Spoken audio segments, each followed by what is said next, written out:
लोहा और सोना आपस में बात कर रहे थे। तो लोहे ने सोने से सवाल किया कि यार तू सोना है, मैं लोहा हूं। आपस में बातचीत शुरू हो गई।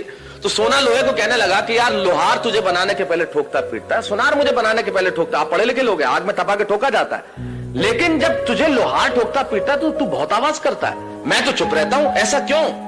लोहे ने जो जवाब दिया वो मेरी कविता की जमीन है। लोहे ने कहा तो ठीक कहता है सोने, सुनार पीटता है तुझे लोहे की हथौड़ी से जो तेरी कुछ नहीं लगती, मैं लोहा हूं, मुझे जिससे पीटा जाता है वो लोहा है, और जब अपना अपने को पीटता है तो चीख तो निकलती ही है। वाह वाह वाह।